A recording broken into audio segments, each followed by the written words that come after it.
Okay. Hello, Cannaclub members. This is so fun. Happy Friday on a Wednesday night, because that's what we do. We have fun Friday night every night when we're talking about cannabis things, cannabis investments. Hannah, do I get my presentation? You just, I guess. You drive. Yeah. Because I don't. Oh, okay. Cool. You don't think you can share screen? Oh, I could maybe. Hold on. Oh, if I share screen, then everybody will see the text messages coming into my screen. No, you can just pick like the one. You can pick one sort of frame, and you can pick just the PowerPoint. Okay. And it'll just show that. Okay, great. But yeah, I guess I can give a brief introduction to everybody while you do that. This is Tatiana Logan. She is an attorney at Harris Bricken. She worked in Portland, Oregon for many years, and worked in in her own business for a year as well before moving over to Harris Bricken, and started working in cannabis law as well when it was legalized in Oregon in, I believe, 2014. But yeah, I think the presentation today is going to be super informative, and thank you all for coming. Okay, Hannah, just drive the presentation. Okay. I tried. No problem. So I will say hello again. And I wanted to set the mood for today's presentation with my first slide. Sorry, my PowerPoint is taking a second. That's okay. I've practiced securities and corporate and securities law the entire century. I started in 2000. And you guys are probably not old enough to remember that in 2000, there was a dot-com boom. That was the time when if you could come up with any company and you add a .com at the end, you can take it public and sell the stock of that company for a lot of money, and without having to explain any justification or really justify the valuation for the company. So tonight we're talking about investing in cannabis. And I hope this sets the mood, because I hope you're all wearing something as comfortable as you can, and sipping on something as enjoyable as you want to make this next hour to be. I will be your guide into cannabis investing. I feel like I'm pretty well qualified for this job because I've been helping companies and raise money since November of 2000. And that's exactly 20 years. So I started when I was 5. Thank you, Hannah. You will be my laugh track. And I also represent investors who are interested in investing. So my background is deep corporate financial institutions. I'm saying this not because I'm trying to raise my stock, but pun intended. But I'm saying this to draw a parallel of what is unique and different about investing in cannabis. So I come from decades of working with sophisticated corporations, hedge funds, financial institutions, broker-dealers, investment advisors, people who are subject to SEC regulations and very robust regulatory scheme, and people who speak in shorthand all different terms used in corporate finance. Now comes the year 2014. I'm in Portland, Oregon. Oregon legalized marijuana at the time. I am working with a hedge fund, and they were interested in putting some money into a cannabis company. And this is when I first realized how different corporate finance in cannabis is compared to corporate finance in normal corporate finance world. because what we discovered was that the owners, managers, directors of those companies are so unsophisticated that we had to educate them about the basics of fundraising. So, Hannah, if we go to the next slide.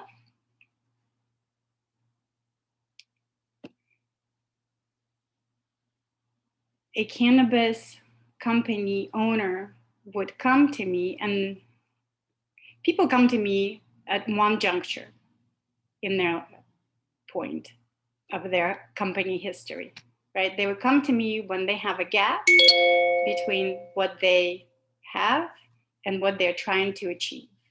And usually that gap is closed by raising capital and spending that capital on whatever that company needs. So a cannabis company would come to me and say, we need capital. And the first conversation I had was with a really brilliant cultivator. And he was a savant of growing weed. He had all kinds of special stuff. Like if you guys are connoisseurs of cannabis, you probably would be very impressed with his plants and his genetics. And then, but he asked me, how do I raise capital? And I said, what do you mean? You have a fundraiser, you raise capital. What are you thinking? And he said, well, I'm thinking I need money. So I just went, wait, is this a trick question? What's happening? Are you thinking debt or equity? And he said, what's the difference? And then I said, oh, okay, I'm sorry. So let me back up for a second. And let's go to the very, very beginning of what happens when you raise money for cannabis, for any company. Usually, it comes in the form of debt or equity investment. But you're trying to avoid what's called an offering of securities. Why do we avoid offering of securities?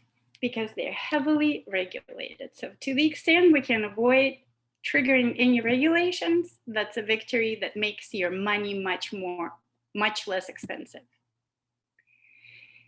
So you get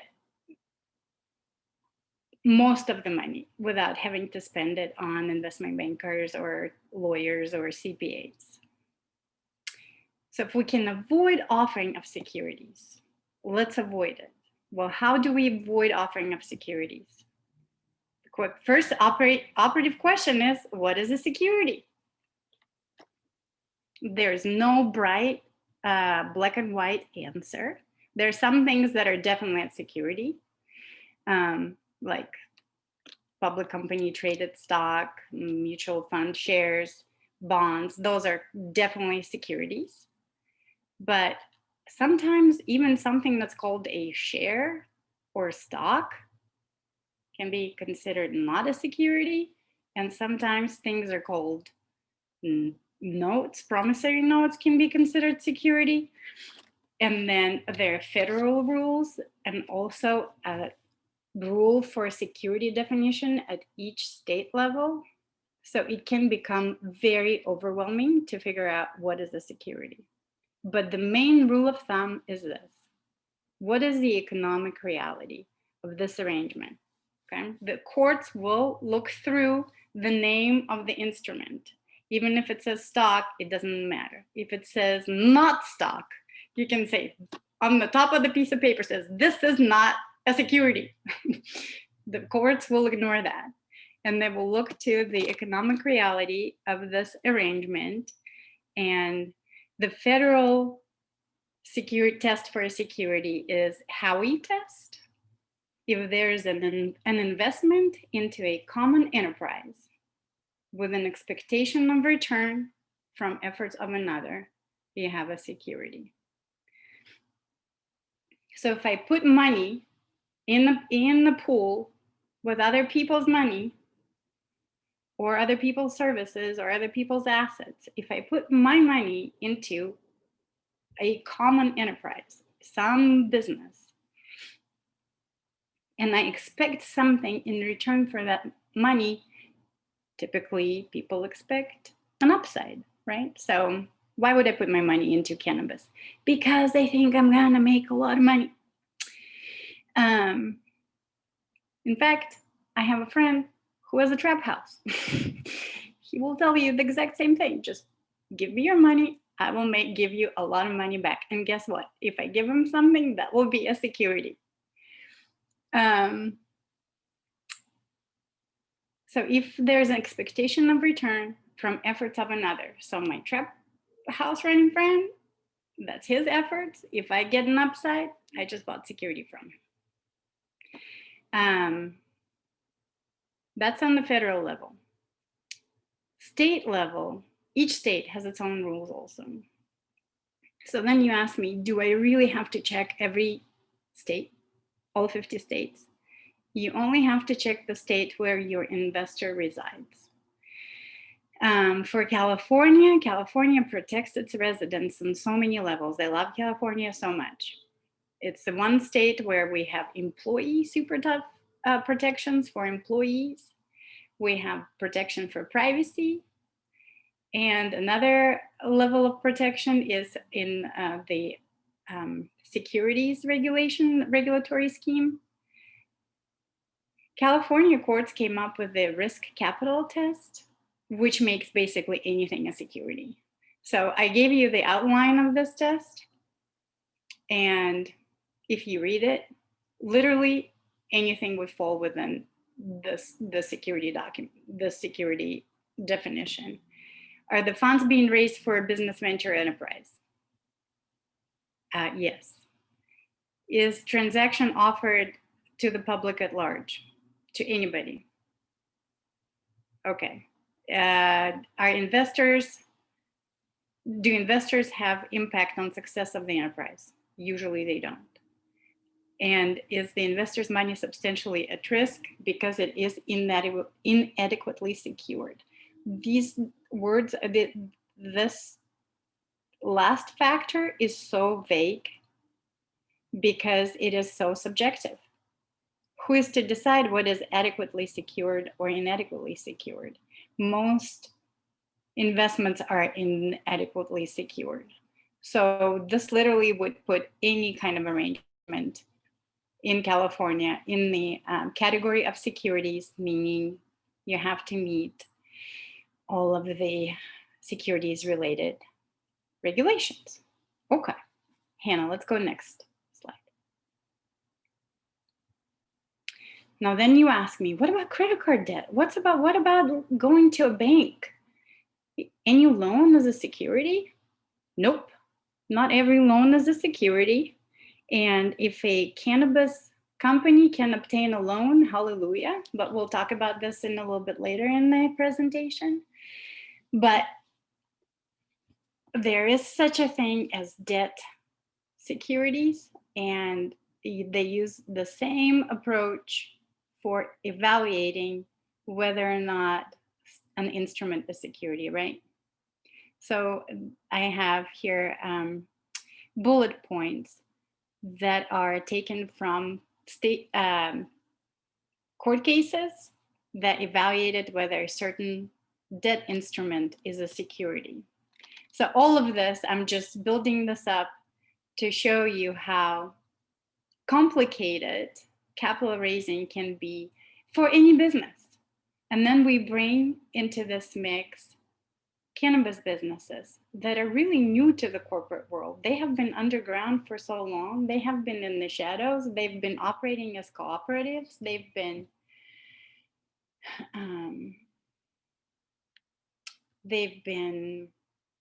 basically, financed by organized crime or their own pockets, right? So there hasn't been an institutional memory of investing in cannabis businesses. And now we're having to discuss with them sophisticated questions of, oh, are we doing equity financing or debt financing? So debt financing can also be a security. We're still trying to avoid the securities offerings because if any business raising money can avoid the securities offerings, they should do it. Okay. So we're trying to avoid securities offerings. We're talking about debt. If there's a loan and the loan is for general use of a business enterprise, that, already that puts a weight on the side of the scale that is in favor of a security, right? So you put like a little weight on that side. Is the investor interested in the profit of the note? Well, duh, why else would the investor extend a loan? Okay, that's another little rock on the scale in favor of this being a security. Are these notes being distributed as an offering? In other words, if I am a cannabis company and I call people around and I say, hey, are you guys interested in lending some money to my company? We're about to make it big. So if you give me X amount of dollars now, I will pay you Y amount of dollars later.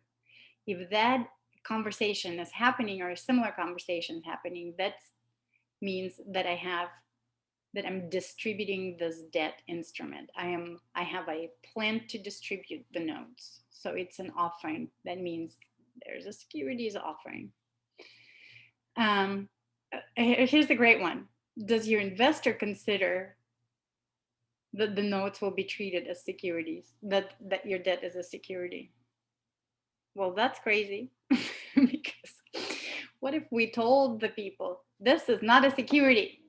It doesn't matter. If they think in their subjective minds, if some family, friends, and fools look at your promissory note and they say, oh, I'm going to invest this, I'm going to buy this security from my friend, that means it's a security. And there are regulatory schemes that reduce the risks for investors. They're related to banking instruments. But usually you do not encounter them in cannabis industries. Why? In cannabis industry, because cannabis doesn't have access to banking instruments, really. So here we are. We likely have even a loan document between a cannabis company and, let's say, their friends and family, their supporters, their believers. It's still a security. And that means it's still a securities offering, and that means it's still regulations apply. And I did provide here on this page, and you can see it in tiny, tiny print. Which debt instruments are not securities? If it's a loan secured by a mortgage, if it's a loan secured by business assets, if it's purchase order financing, or if it's a revolving line of credit, like a credit card. Those are not securities, and that's one thing that cannabis companies can do to get capital. Now, next question is, what kind of cannabis company has a land to put down as a mortgage? Not many of them do. There are some farms that are owned, but most of them are leased. But okay, so your cannabis company has land that can be, or a building that can be mortgaged. And those are usually the first avenues to capital in cannabis business. Can we mortgage something? Can we put a lien on something? Can we securitize something? Okay. PO financing is very rare because there's so many variables. Hannah, let's go to the next slide. This is what a lender to a cannabis business would say. I'm here to help, but if you don't take my terms, peace. Let's go to the next one. This is possible and it's unique to the cannabis industry, and lenders, hard money lenders, definitely take advantage of the fact that there's no access to banking for cannabis companies. Why isn't there access to banking? Because cannabis is still a scheduled drug on Controlled Substances Act, Schedule 4, meaning any business involving cannabis is illegal. So you cannot touch it, you cannot smell it, you cannot forward it, you cannot carry it, you cannot cook it, do anything with it. You can't even look in its general direction. And banks are required to comply with federal laws. Because banks are required to comply with federal laws, it is impossible for them to take money from cannabis companies or extend loan to cannabis companies, because they would be extending loans to crime organization, and they would be in furtherance of criminal activity. Can I ask you a question on that? This is Glenn Marowitz. I'm one of the members here. So you, on the last slide or the slide before that, you were chatting about using credit cards as a way to do financing. But obviously now you're talking about, right, the issues of debt financing with banks. So are you talking about personal credit cards for financing a cannabis company, or is it possible to get a credit card, through like a local bank or like a credit union or something like that? How does that work? Yeah, credit unions are more open-minded to this, to having cannabis clients. But here's the reality, right? There's a technical answer and there's a practical answer. The technical answer is a cannabis company cannot bank, just cannot. So then the practical reality becomes people use personal accounts, or they will just follow the policy of don't ask, don't tell until they get caught, and then deal with having their accounts closed and having to find place for cash. So that's what happens. But yes, you're absolutely right. People find ways of bank, it's very difficult. There's no banking solution. People manage to avoid problems by simply under disclosing about the nature of their business. And once they are found out, then Wells Fargo is known for closing not just business accounts, but personal accounts and family members' accounts. Like, they will shut down your everything associated with your name and social security number, out. You're out. And that will remain until cannabis is rescheduled, so moved to another schedule. Like, the schedule number 4 is pretty severe. So if they move cannabis to another schedule under Controlled Substances Act, then banks would be able to open accounts and bank those companies. Or if cannabis is descheduled, just removed from Controlled Substances Act completely, it solves everything on federal. It solves so many problems. It solves banking, it solves taxes, it solves all of the people who are licensed and must comply with federal laws as part of their licensing, immigration issues for people who are applying for citizenship and must comply with federal laws on their path to citizenship. So one change to the schedule of Controlled Substances Act will solve all kinds of problems. But in the meantime, and with the new administration, it's possible that this will happen in this administration. But for now, hard money lenders are raping cannabis companies, because,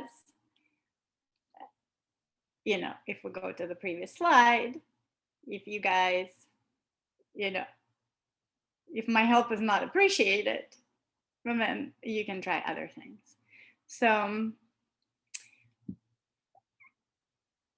what do the hard money lenders do? They charge a lot. The interest is abusive. So I actually represent a hard money lender, one of my clients, and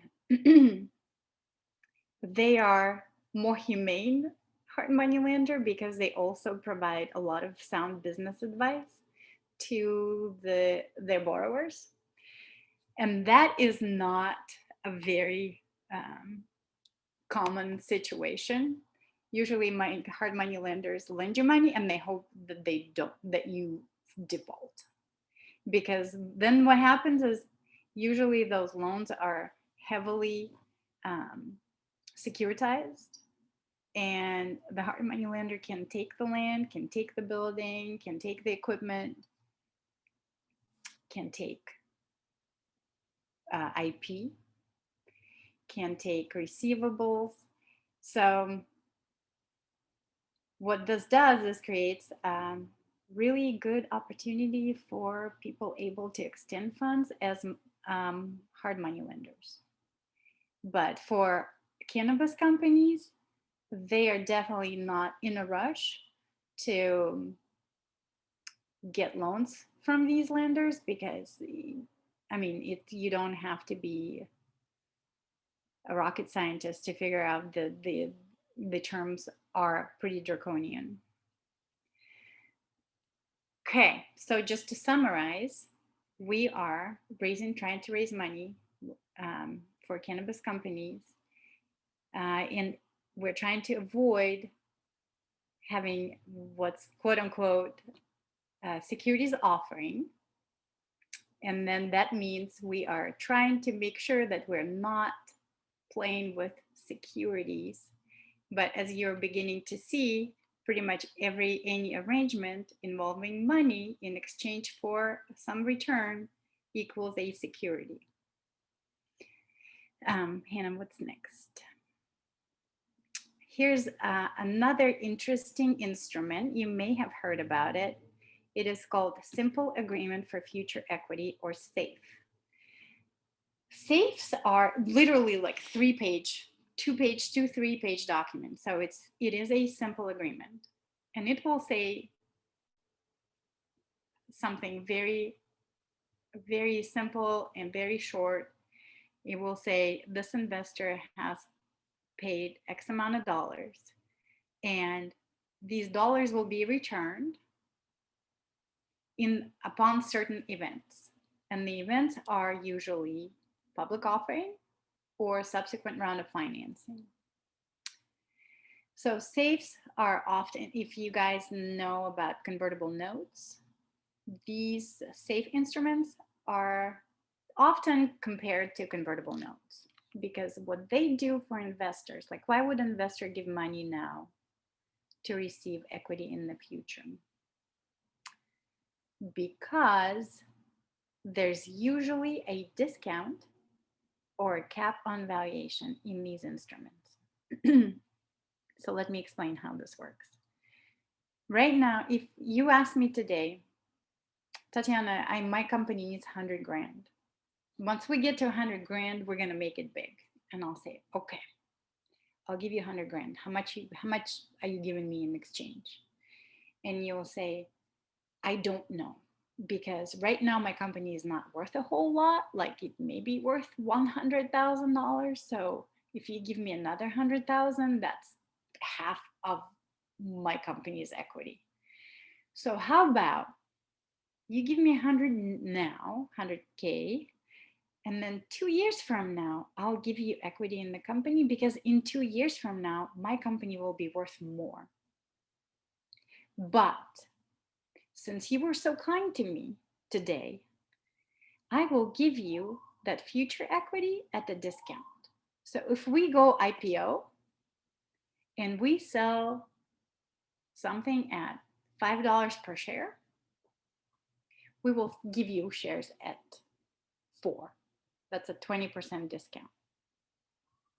And these instruments have been very popular in tech industry for this exact reason, because they typically go IPO pretty fast, and nobody is balking at tech companies going public without profits or robust revenues or impressive balance sheets.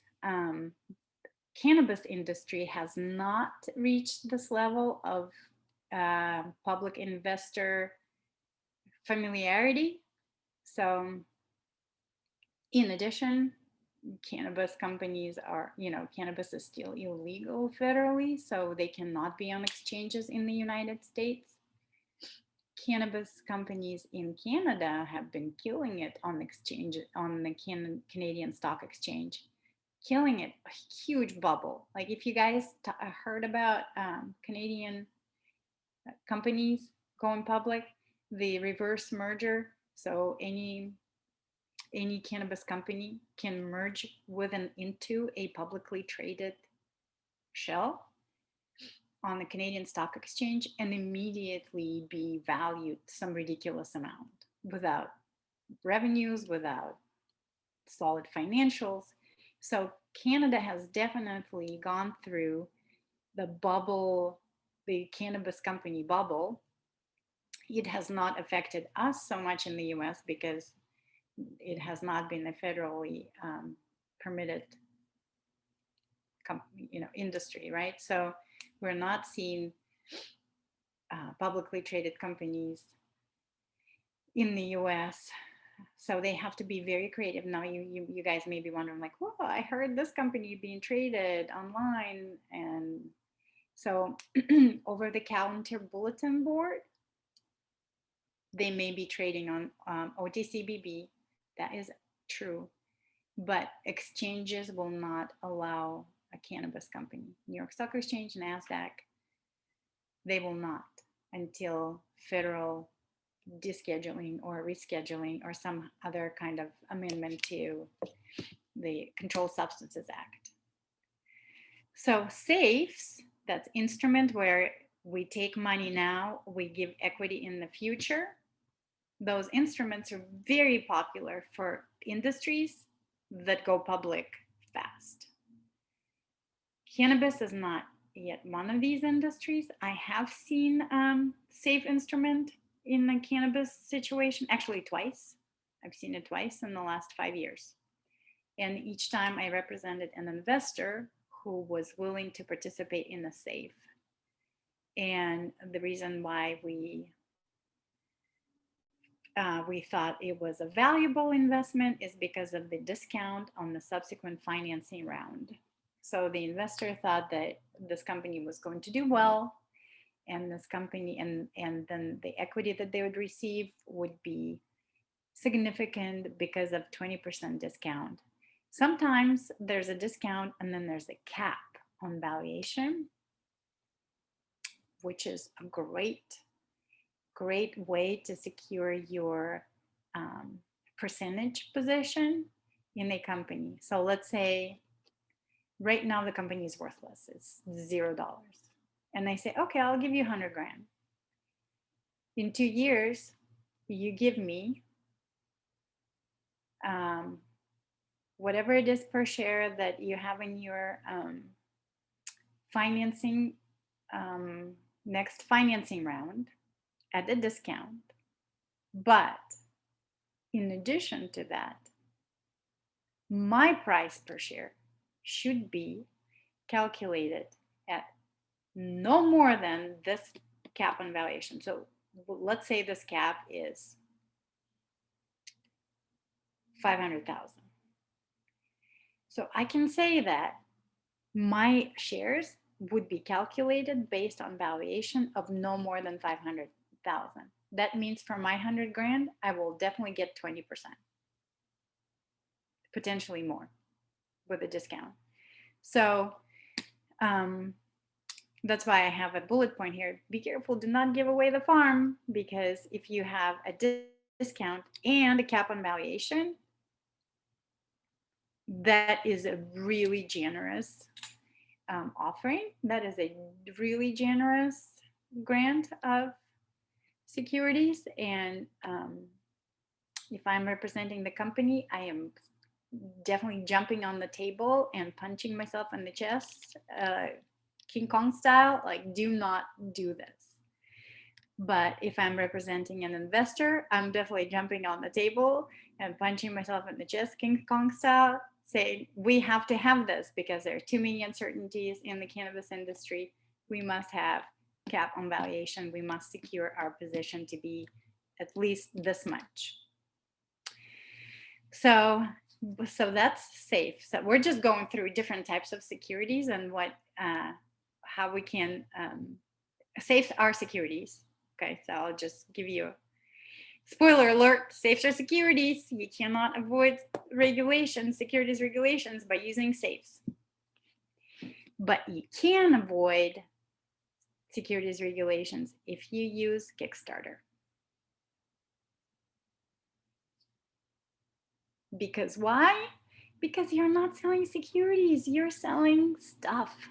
Have you guys been on the Kickstarter website? Have you seen any? Like, I have a client who sold bags. He has a bag that converts, it's a messenger bag that converts into a backpack, or it's a crossbody, or it's a briefcase. So he was doing a Kickstarter campaign. It was not cheap, but he did raise, I want to say 50 grand. That was enough to get him to the next level of a purchase order with a manufacturer, to where he could get cheaper, greater margins for his product and buy more product. Why is Kickstarter not a great situation for cannabis? Because you cannot sell weed or paraphernalia on websites. Why? Because websites cross state lines, because they're World Wide Web. And even if we have some states that have legalized marijuana, I mean, there is not a single website that cuts off users from other states. So we will see. Oh, paraphernalia, same rules apply, right? So you cannot sell weed or weed paraphernalia. What can you sell on Kickstarter to raise money for your business? Tchotchkes, like mugs, pens, t-shirts, grinders. What else do people commonly that you see with, like, I'm sure you guys have seen, cannabis brands on household items. So yeah, you can sell that, but it will probably get you not a whole lot of dollars for quite a bit of effort. But it may be a great tool for promoting the brand. And speaking about crossing state lines, I just want to make a quick side note. I did look on websites for different dispensaries, and they do want you to click a button that says that you're a resident, California resident. And they do check IDs at the time of delivery. So that's good.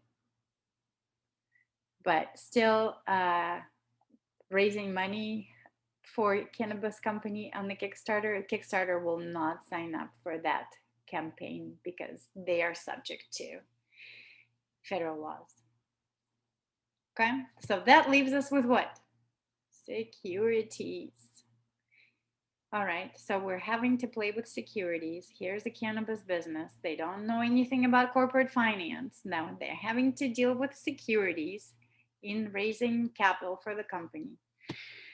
If there's an offering of securities, it's regulated. How do we avoid having an offering? The only way to avoid it is that if somebody calls you and says, hey, can I invest in you? And that means you did not have an offering.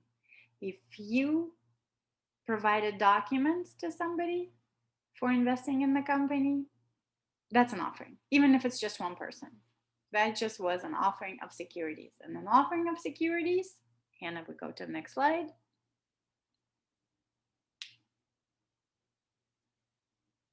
To previous slide. Did I miss? What happened? I'm missing a slide. There was one slide that's supposed to say offering of securities must be registered or exempt from registration. Okay, there it is. Okay, let's go back to the one with Corona. Okay, so then we say, okay, fine, we're gonna have an offering of securities. Then we need to decide on what terms, right? So first of all, how much are we raising?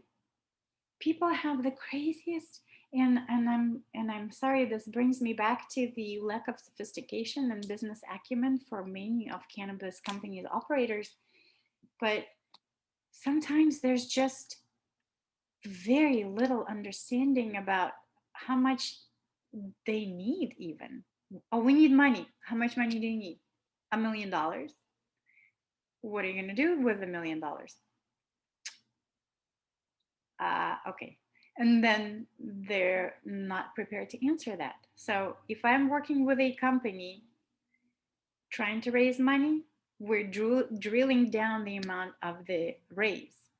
How is it going to be spent? Can you justify every category of use of proceeds of this money raised? Why do you think that this category equipment is going to be $250,000? Why is it not 300? Why is it not 325? If I'm an investor, I'm representing an investor, we're reading the use of proceeds section very carefully, talking about why do they need $1 million? They just pulled it out of thin air and because that sounds like a good round number, or is it really what they need? Second question is, if we're doing equity raise, and just to make sure everybody now is on the same page, equity and debt financing, the difference is debt you have to repay in cash with interest. Equity, you don't necessarily have to repay it, but people expect the upside. So I'm going to put in $100,000 today with an expectation of participating, taking my proportionate share of the company's upside, whether at the time of sale, at the time of a merger, at the time of going public, at the time of its dissolution. But I'm expecting to win, and I'm expecting that my $100,000 is going to buy me a slice of this pie, and this pie is going to continue to grow. And when I receive that slice of pie, it's going to be worth so much more than 100,000. So we start talking about valuation. That topic literally knocks people just out. They do not know where to begin. And then there are many approaches, of course. And then it becomes a very emotional topic, because if you start a company and it's your baby and you've put your heart and soul to it, and you don't have any revenues, but how are you going to say that it's not worth a whole lot? It's worth everything. But how do you assign the dollar value to that? So there are a couple of different approaches, and there aren't many professional business valuation firms yet who are reputable and consistently used for cannabis valuation. Now, after having been in LA for a little bit, I've learned that there are lots of cannabis valuation firms that will give you a value of an entertainment company or a record label company. But if you try and go find a valuation firm that gives you valuation for a cannabis company, that is very, very difficult. So valuation is all over the map. and people will come up with pro forma financials, and they will try and justify valuation. But at the end of the day, the valuation is whatever the market will pay. So and that's just negotiations, right? And it sort of becomes a Shark Tank situation. If you guys watch the show, it's you won this much money for this much equity, you must be crazy. And it's a back and forth, and I've seen it go all over the map. And my clients will call me and say, hey, have you heard of dispensaries for sale in this area? Of course, if we're talking about licensed businesses in a competitive jurisdiction, they are much more valuable. And by competitive jurisdiction, I mean a jurisdiction where we have only limited number of licenses allowed.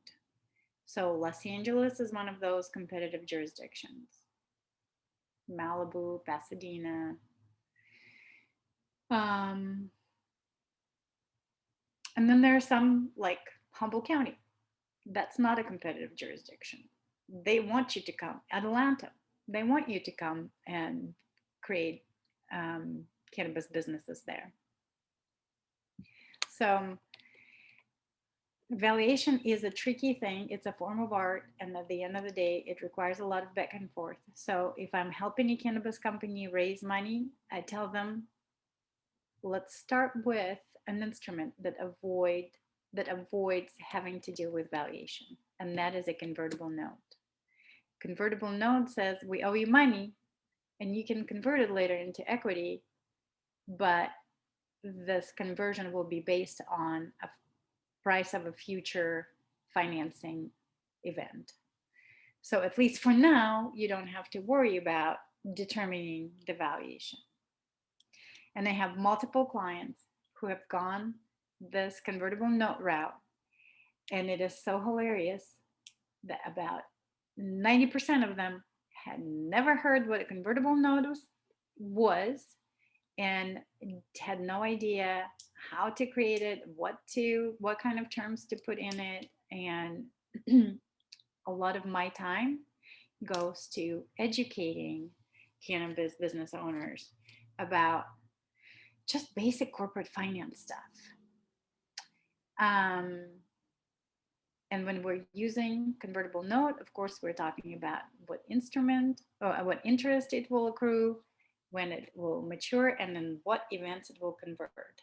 But I have here in the slide a little a blurb about the $4 billion investment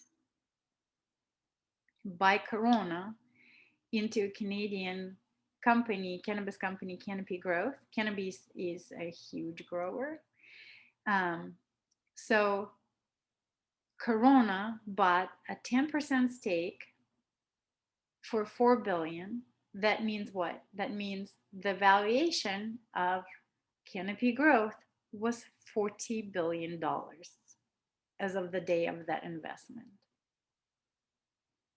I can't think of many other companies that would have that valuation. That's crazy, especially considering that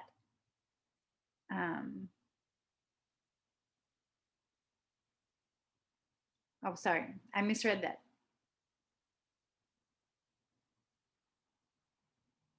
10% was for 190 million prior year. So we don't know what valuation the 4 billion is, but a few months prior, not even a year before that, Constellation bought a 10% stake in the same company for 190 million. That means at that time, valuation was 1.9 billion. And then fast forward 1 year, there's a 4 billion investment. So valuations can go crazy in cannabis companies. And, it's part of it is just the art form and negotiations.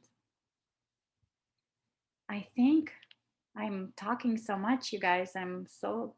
I haven't given anybody any opportunity to interrupt or ask questions.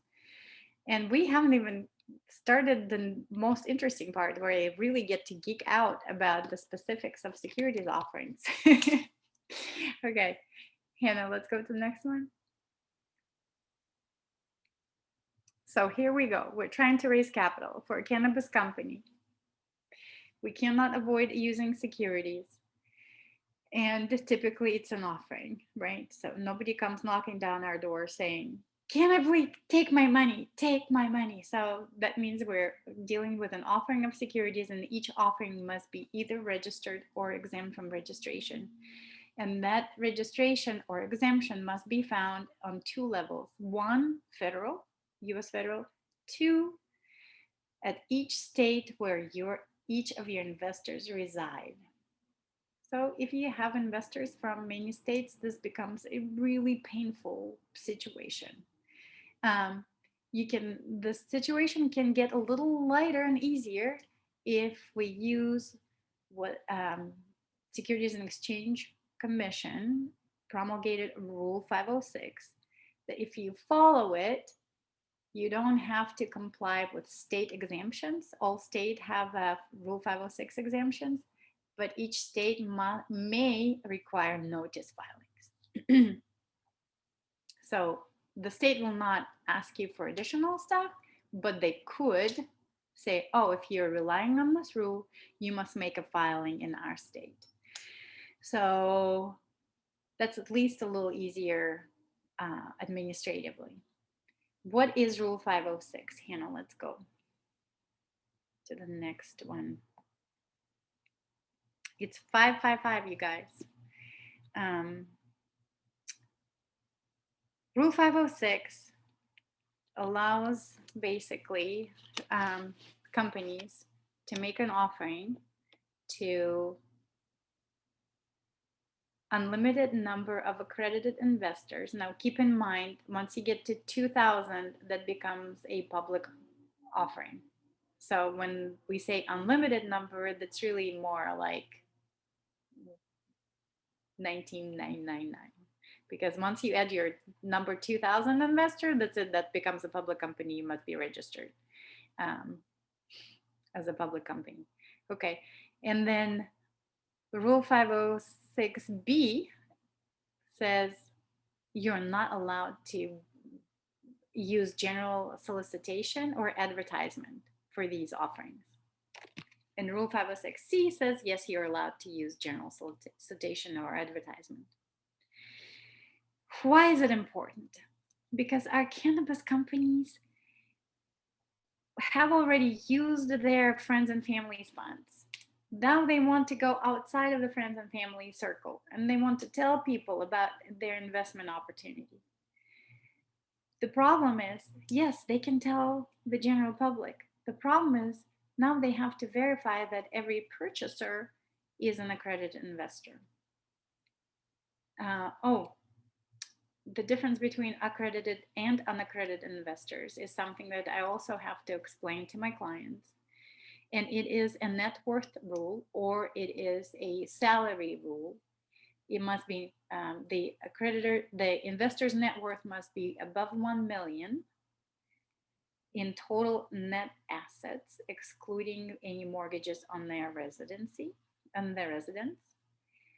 or they must make $200,000 each of the last 2 years, or $300,000 with their spouse. So it's basically a wealthy person, well-to-do person.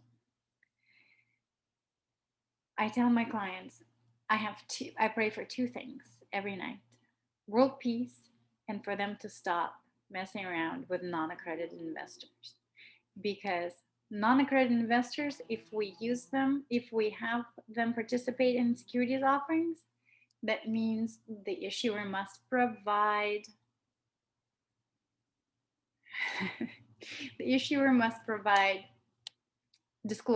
additional disclosure to the investors. Why? Because unaccredited investors are widows and orphans. That's who we're protecting. How do we protect them? We tell them stuff.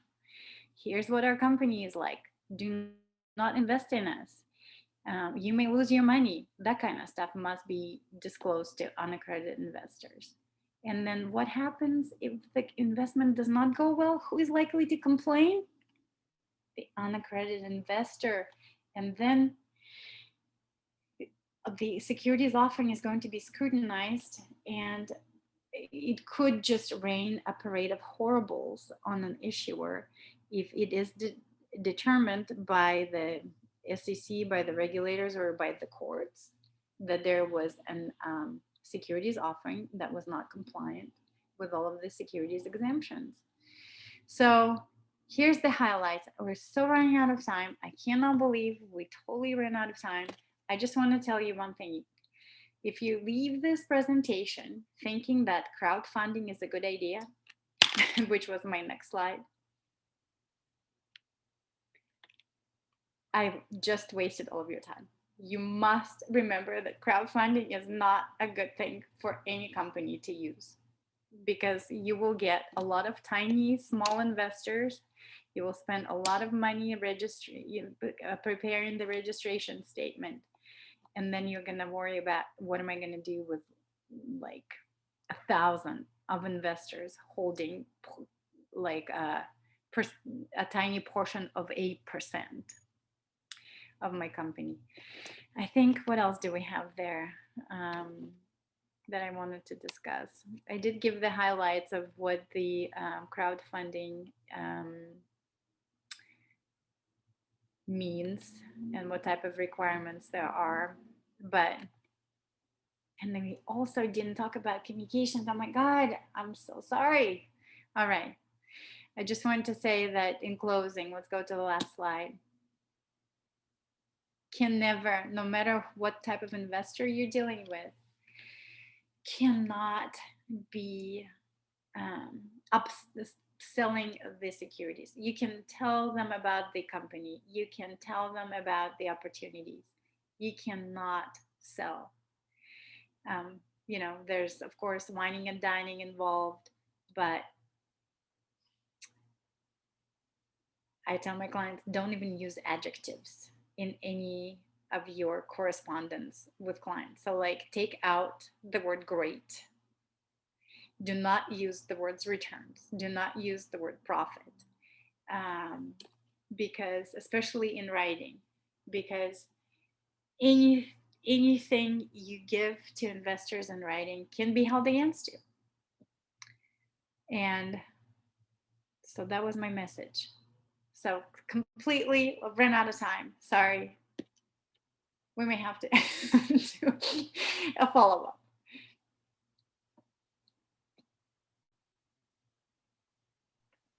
No worries at all. I mean, yeah, I mean, if anyone has any questions to ask Tatiana, feel free to ask now.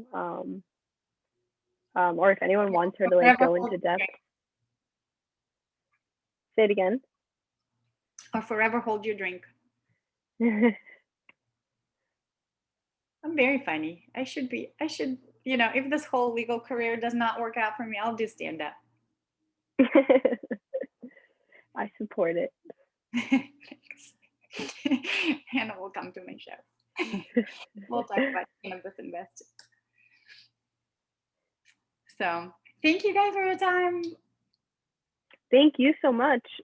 Are there any questions? Invest in cannabis, run it by me. I'll talk some sense into you. Thank you so much, Tatiana. That was amazing. Oh, you're so welcome. Guess I'll stop the share. Thank you. It was very informational. Yay.